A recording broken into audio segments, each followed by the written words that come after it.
Bonjour à tous, j'espère que vous allez bien et aujourd'hui dans cette vidéo, on va voir comment le Real Madrid va jouer avec Kylian Mbappé lors de la saison 2024-2025.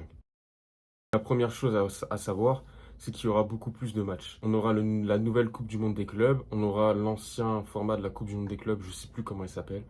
On aura le nouveau format de la Ligue des Champions, ce qui fait qu'il y aura à peu près 70 matchs, ce qui est juste énorme, hein. La saison débute mi-août et elle finit en juillet. Beaucoup plus de matchs, donc on a besoin d'avoir un effectif beaucoup plus fourni.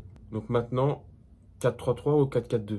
Alors je pense, avec le nombre de matchs et les joueurs que tu auras, Ancelotti va opter pour un 4-3-3. Pourquoi? Cette année, on n'avait que 4 joueurs offensifs, Vinicius, Rodrigo, Brahim Diaz et José Lu. Donc dans un 4-4-2, le 4-4-2 était le schéma tactique le plus approprié par rapport au 4-3-3 parce qu'on avait beaucoup de milieux et pour tous les faire jouer, il fallait un milieu à 4. Comment j'imagine la composition?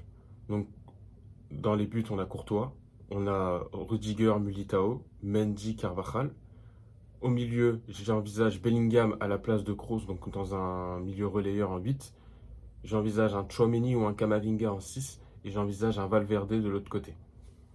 Devant, Mbappé et Vinicius en pointe ou à gauche. Et Rodrigo sur le côté droit. Avec pour les trois de devant beaucoup de liberté dans les déplacements. Ou sinon, j'envisage aussi un 4-4-2 losange comme cette année. Avec au milieu Bellingham, Camavinga ou Tchouaméni et Valverde.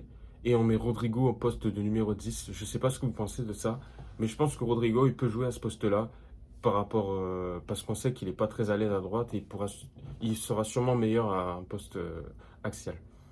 Avec Vinicius et Mbappé devant, avec les deux joueurs qui pourront bouger comme ils le souhaitent. Cette année, on aura beaucoup plus de joueurs offensifs. On a Vinicius, Rodrigo, Arda Güler qui s'instaure pour moi, c'est comme une recrue cette année parce qu'il n'a pas joué de la saison à cause de ses blessures et que Ancelotti a voulu l'intégrer au meilleur moment. Vinicius, Rodrigo, Mbappé, Joselu, Brahim Diaz, Arda Güler, Hendrik aussi qui va arriver. Donc beaucoup de rotation. Carlo n'aura pas le choix, sinon on va être plombé par les blessures. Ancelotti, c'est pas son point fort de faire beaucoup de rotation, mais si on veut lutter pour tous les trophées, on n'aura pas le choix.